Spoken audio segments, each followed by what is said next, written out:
And welcome back to JKLive here at Citizen Television, here with the Law Society of Kenya President Nelson Havi, and also Senior Lecturer, University of Nairobi, Herman Manyora. Mr. President, I told you this before the break, I'd asked you this. The biggest complaint by Kenyans is a backlog of cases. Always, every time people go to court, it's delayed. Months, weeks turn to months, turn to years. And it's made worse now because of COVID-19. Even though some advocates are going online and judges are listening to cases online, obviously there's that huge backlog. What does the LSK have to say about that? Look, Jeff, I'll be failing in my duties as the president of the Law Society if I will not attribute blame on the part of the judiciary so far as backlog and technological advancement is concerned. Many judicial officers suffer what we call administrative lethargy. The comfort that you derive knowing that you'll have a salary of between 300 to 1 million at the end of the month, and other than filling the forms, you really need not labor as many other people do. But this is not a blame that is attributed to all judicial officers. There are judicial officers who are very hard-working. You will see them handling up to 20 matters in a day.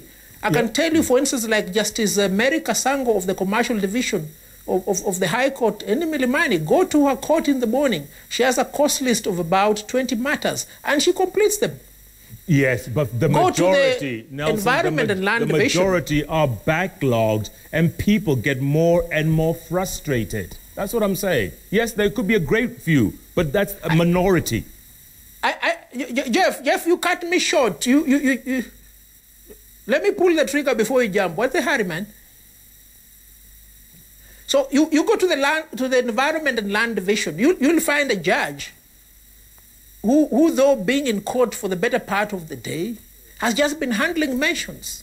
You see, the problem with most of us lawyers and eventually judges, we are very poor in time management. That is why it's important for the judiciary to have a manager who need not necessarily be a lawyer, but if it is a lawyer, the person must be trained in managerial skills, how to keep time, how to migrate from one chore to another speedily. Now, let's go back to the issue of technology. Sometime last year, the Chief Justice told us that the judiciary will be fully digitized by September 2019. It looks like September 2019 never comes. And boom, from nowhere, here we are with COVID-19.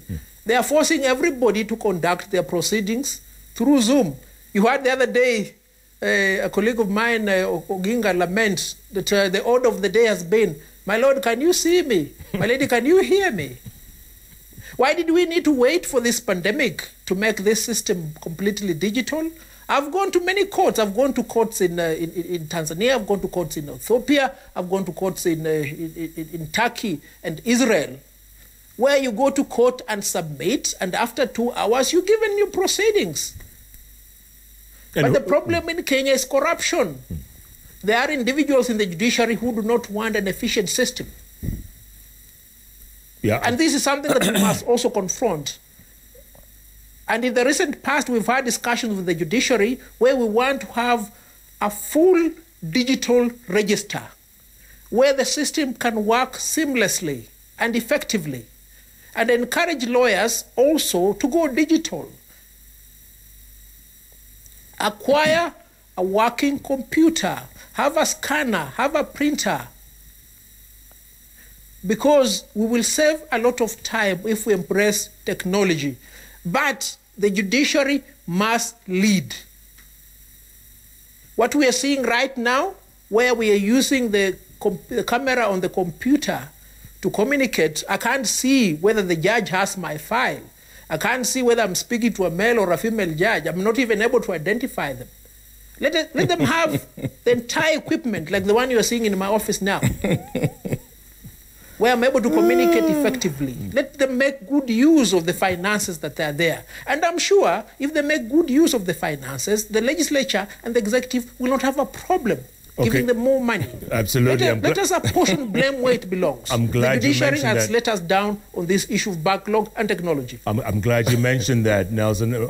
Herman, I'm sure you agree the judiciary has let them down when it comes to technology. But there's Jeff, those punches appear to be very featherweight. They are not quite, they don't have some heavyweight stuff in them. Here we go again. You see, those are simple things Havi is mentioning. Because if you want to know why we have backlog of cases in our judiciary, I have a case of 1996 civil case. The reason why we have all these cases in both civil, criminal, and otherwise is not really what Havi is saying. Those are small issues. They can be sorted out in 2 months, but you still have the cases. What is the issue? You'll still have the backlog if lawyers take all the cases they can put their hands on. If lawyers keep asking for adjournment, ask any honest judge. They will tell you the greatest disappointment and frustration facing the courts is the adjournment from lawyers. And because they have a case in Kakamega, they have a case in Kajiado, in Milimani Court, in where. So that is one of the things you need to handle. Of course, there's corruption and the rest of it. The next thing is a much more serious thing I was expecting will come from a heavyweight fighter. Would be, what are the kind of cases that land in our courts? Jeff, a big percentage, an overwhelming number of the cases that drag the courts are cases from petty offenders, petty things that can be clerked out. We need to change our judiciary approach. It need not be very adversarial. We can look at the law and how we can operate so that the judge doesn't just listen and takes notes. He can interrogate the people. He can offer something to make the case get legs and hands. You've seen, like when you are watching the ICC cases at the Hague, you know.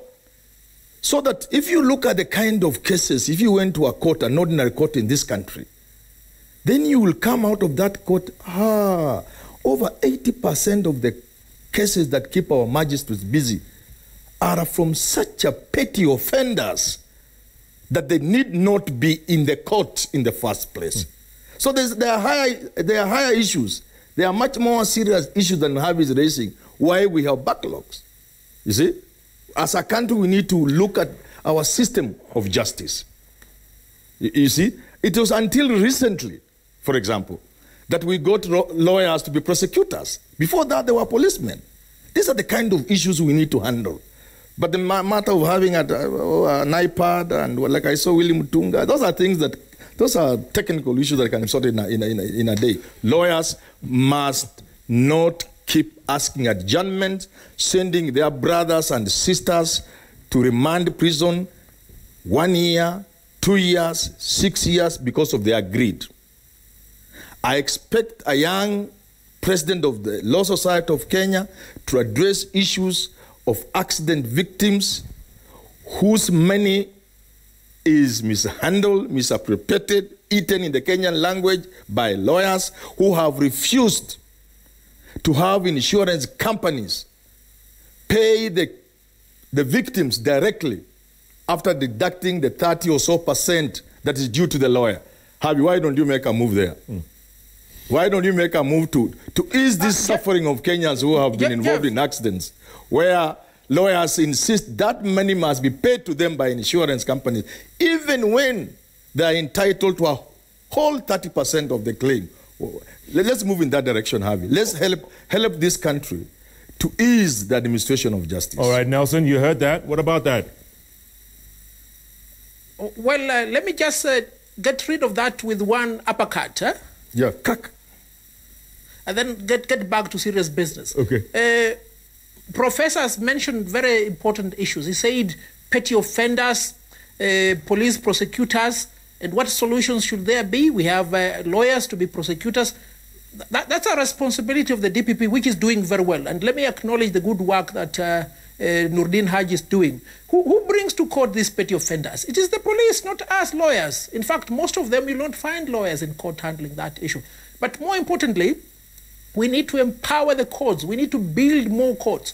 If you go to Milimani right now, in particular, the Ethics and Anti-Corruption Division of the lower court, you will find magistrates occupying courts in turns because there is no space, there's no room. In my travel all over the country during the campaign, I went to Embu. The High Court in Embu has told. What is the executive doing? What is the governor of Embu doing? What is the senator of Embu doing? You need to facilitate the people of Embu to complete that structure. It's an ultra-modern facility. We also have another structure that is almost stalling in Mombasa. The executive must facilitate the completion of these buildings because we don't suffer lack of human resource. We have 17,000 lawyers. We have 41 judges that we have recommended for appointment. We want them to go and occupy these courts and work. So there is no problem on our part insofar as capacity is concerned.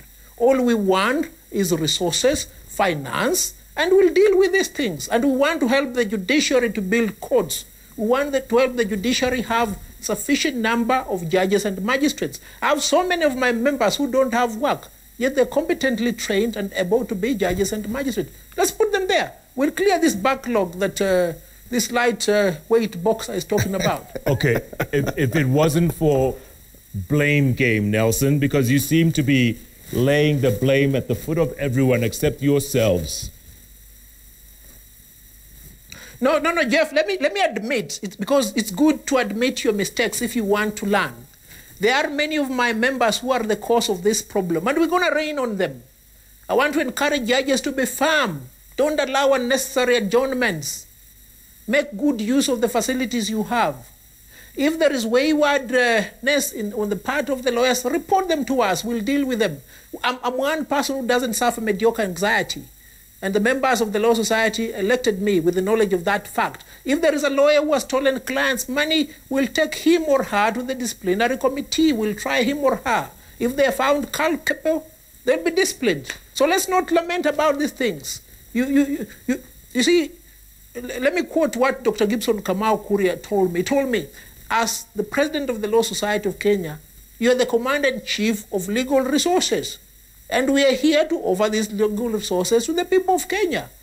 And we're not benefiting lawyers and judges and magistrates only. We are benefiting the common mwananchi.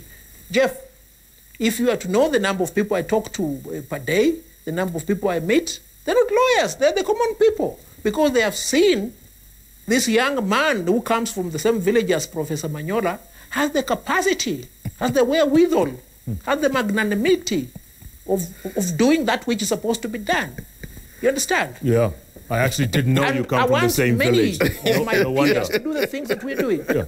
I didn't know you were villagers, fellow villagers. The heavyweights. Herman Manyora, every village must have a heavyweight and a lightweight, notwithstanding their difference in ages. You know, Jeff, yes. Jeff, there is a cancer in this country, and that is corruption. It eats all the resources.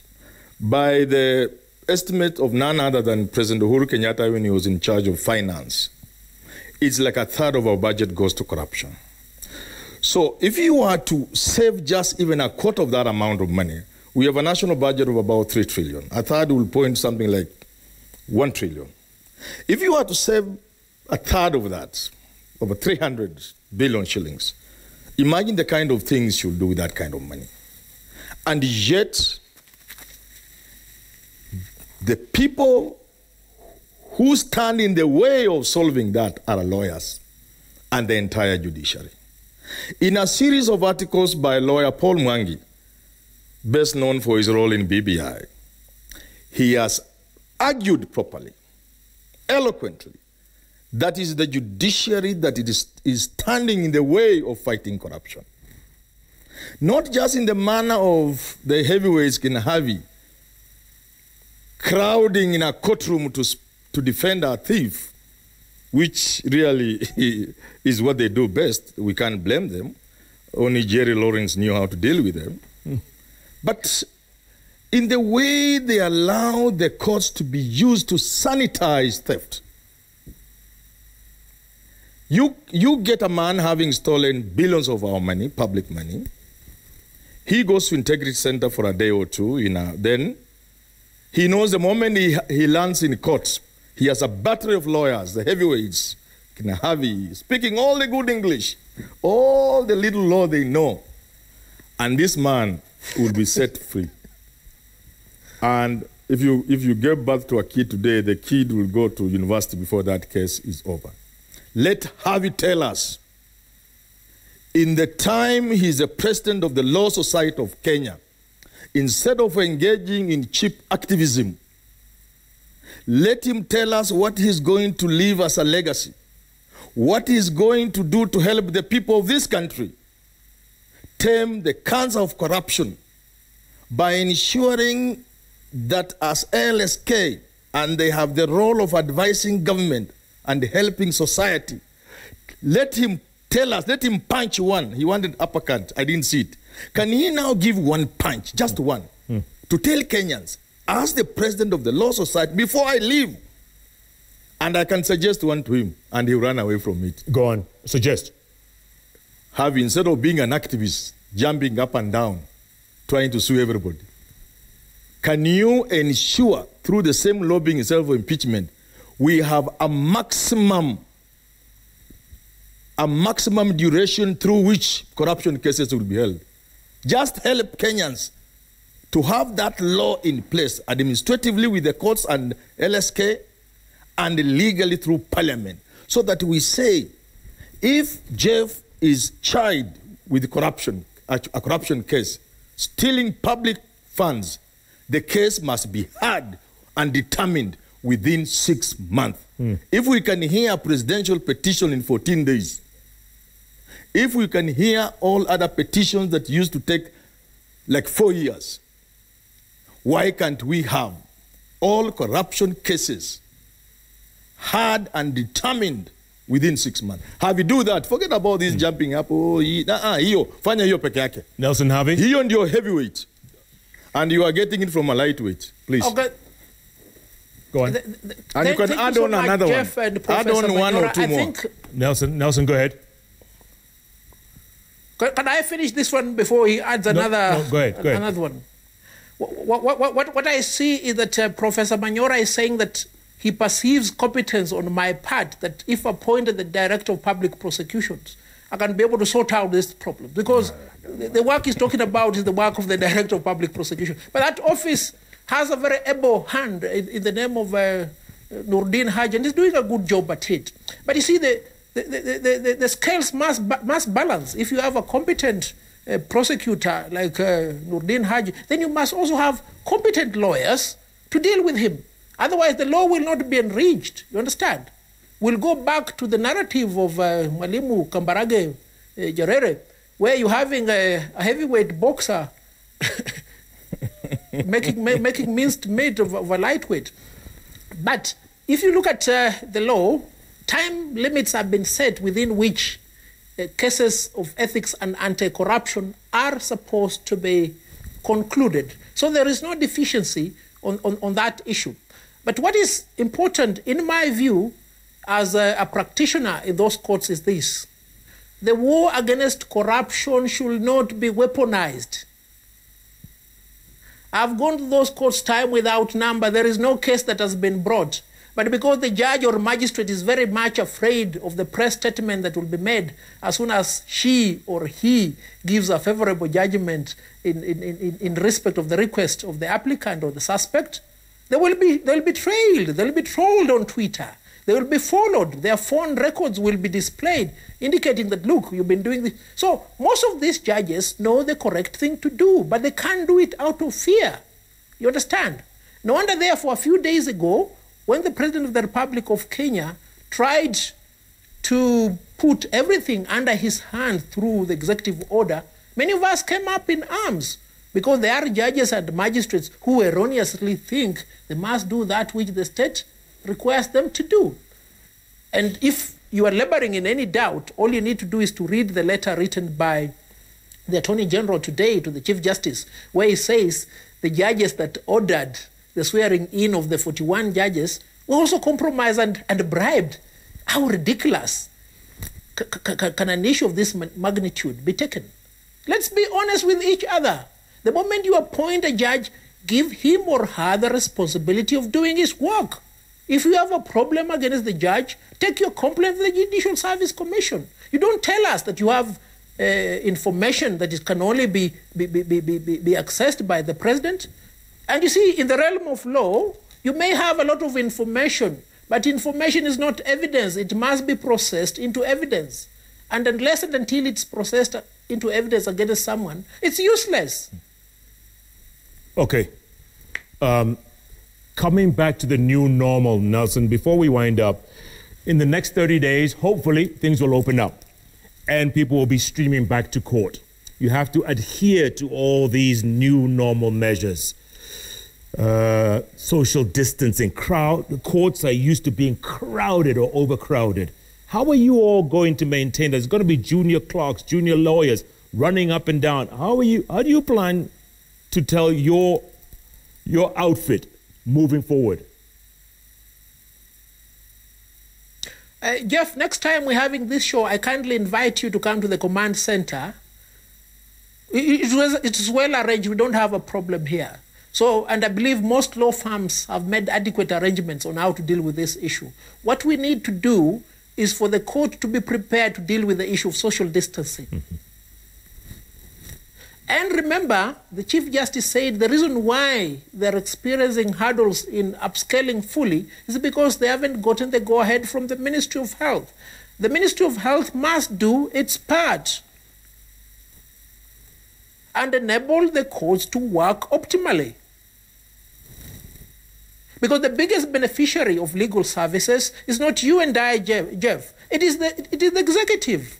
Let them transmit monies needed to buy sanitizers, to buy equipment, to buy furniture, and to make all these arrangements that are necessary to enable us deal with the changes that have been necessitated by the COVID-19 pandemic. Okay.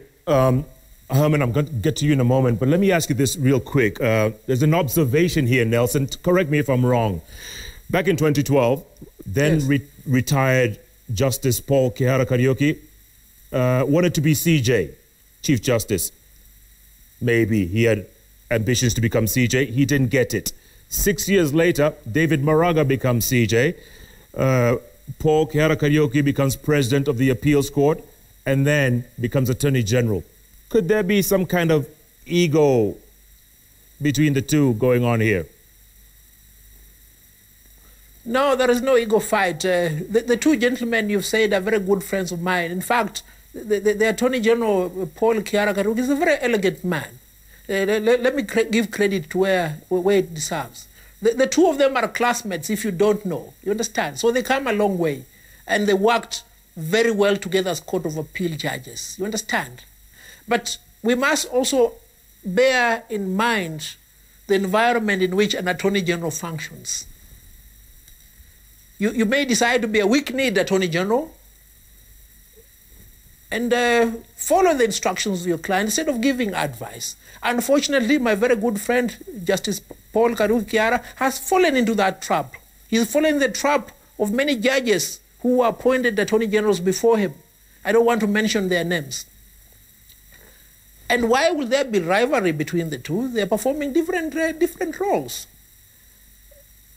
And they must complement each other. That's why I said in the beginning, I don't know what is wrong with these two brothers. One of them should just drive to the office of the other, and they all drive to State House, have a cup of tea, deal with these issues.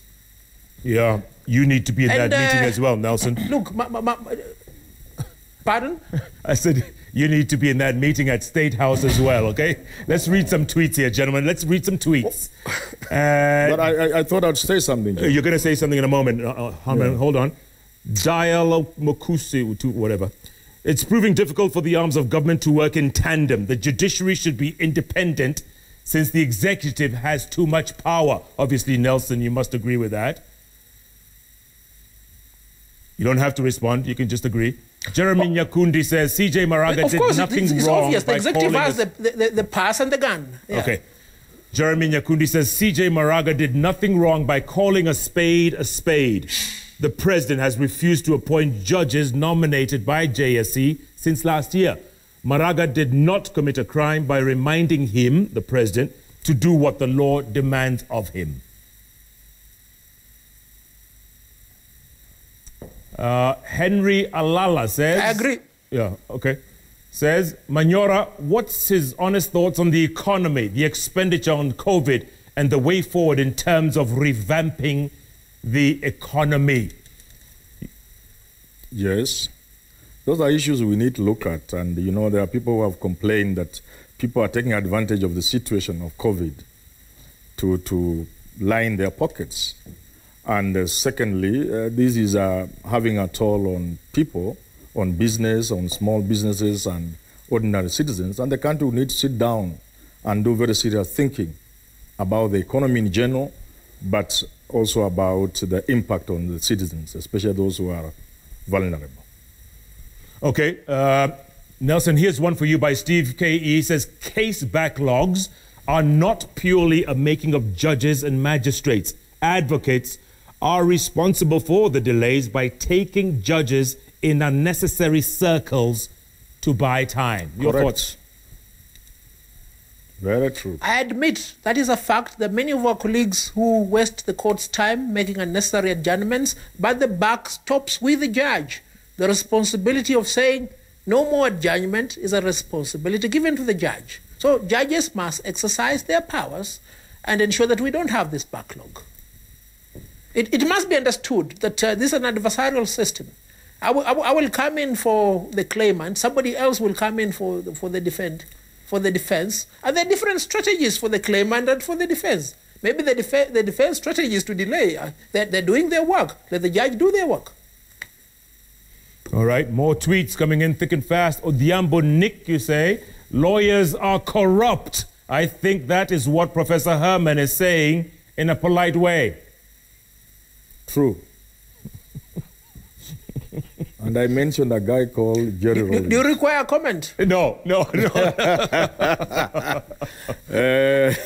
Kadar Geddy said... Of course, I mean, I'll be failing if I don't comment on this. Okay, For a fact, there are many of our colleagues, there are some of our colleagues who are very upright, they do a good job, but there could be a few who could be corrupt.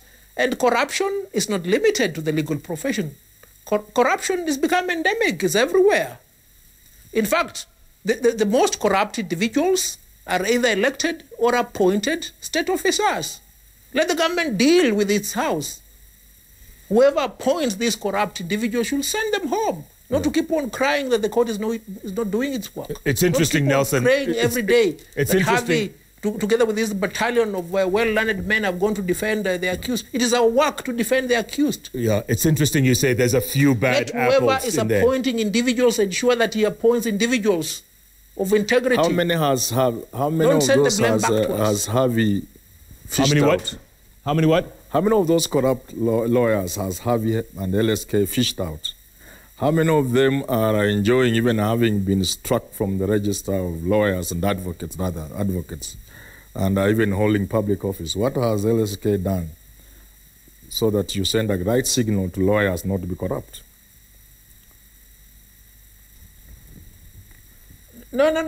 Professor Manyora, we are dealing with mathematics at an advanced level. If you read that book by Nelcon on advanced mathematics, you're subjecting me to elementary mathematics.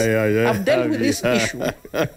Whoever is responsible for appointing state officers must ensure that they are people of integrity. And we don't suffer want of people of integrity in Kenya.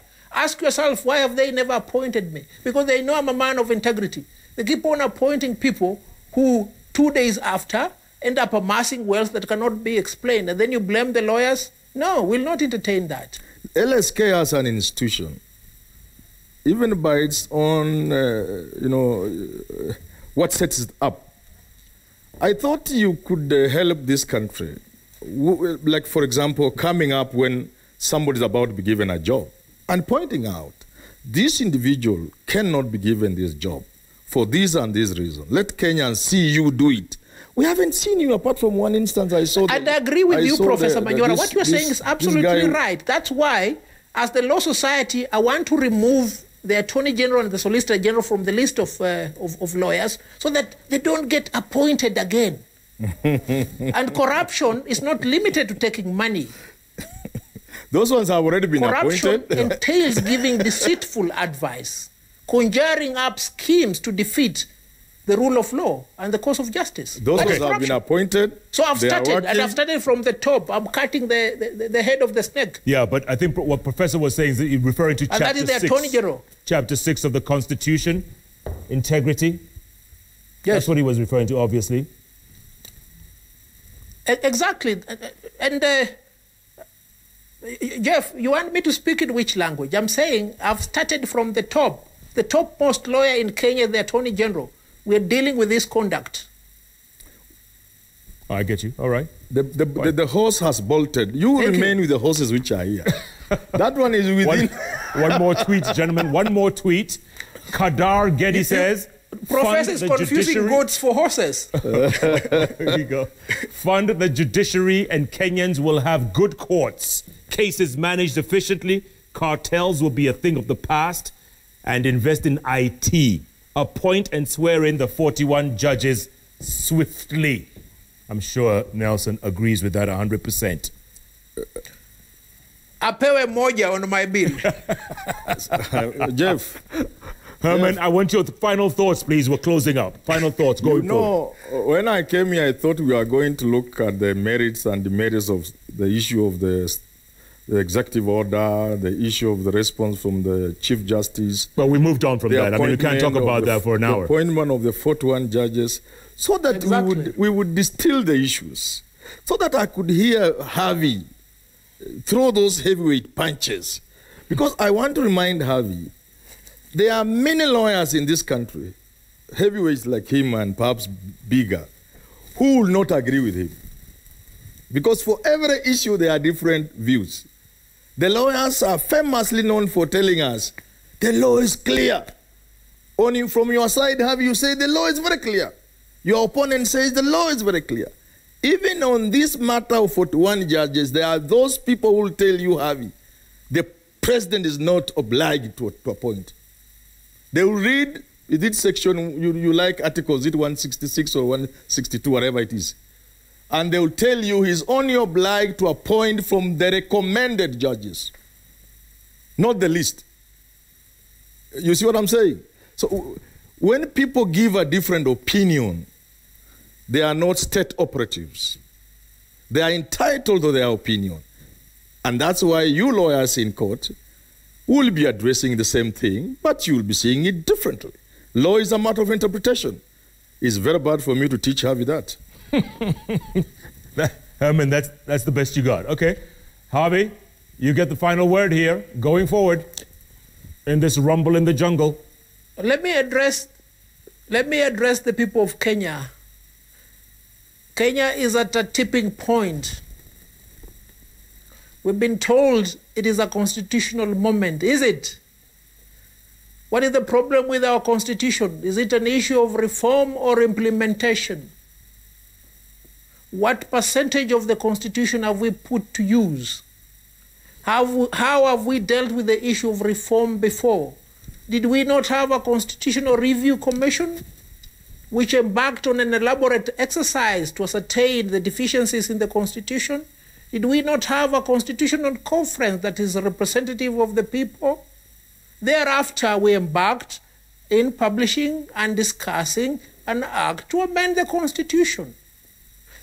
We have a transformative constitution that has not been implemented fully because of the problems that we have been discussing right now, because of individuals in office like the Attorney General, the Solicitor General, who keeps on interpreting the law upside down, often because they get advice from individuals like Professor Manyora. Let's rise to the occasion and make Kenya great as those who died and fought before us intended by promulgating this constitution. Let's do it right now. Jeff, If we let me don't say do it one thing right before now, you leave. No, Jeff, Herman, lose it Herman, you had your final Thank you. thoughts. No. One thing, to educate the lawyer there, he doesn't understand the difference between politics and law. Law is at the service of politics. Lesson, a very simple lesson for a lawyer to have known. You think politics it can be at the service of law, of politics? It's the other way around, my friend. It is the politicians who are moving the plates, the chips. My friend, this is politics. The politicians Yeah, but I will go play home. it. I thought we were done. The law is helping us. But it is not the main thing. The main thing is politics. You must understand how politics works, my friend. Okay. And law is a small cog. All right, Prof. You know what? This heavyweight rumble in the jungle, Thriller in Manila thing, there's only one way to describe it. And there's a meme that's gone viral. You guys can't see it from where you are, but I'm sure you will see it. Herman, Manyora, Nelson, Havi, thank you so much for your time. And there is the result of this one. Thank you, Jeff. Thank you, Prof. This is from Subalong. Well, yeah. What is that? Nelson Havi delivering uppercuts to Herman You see, Manyora. they didn't even land. The uppercut is supposed to go to the jaw. All right, folks. Keep But he's tweeting. my son, I couldn't punch him. At Koinanga Jeff, at Citizen TV Kenya, the hashtag. JKLive, thanks so much for being a part of the show. It was entertaining and informative as well. That's what JKLive is all about. Thanks once again. Good night. Good luck. What a heavyweight. God bless.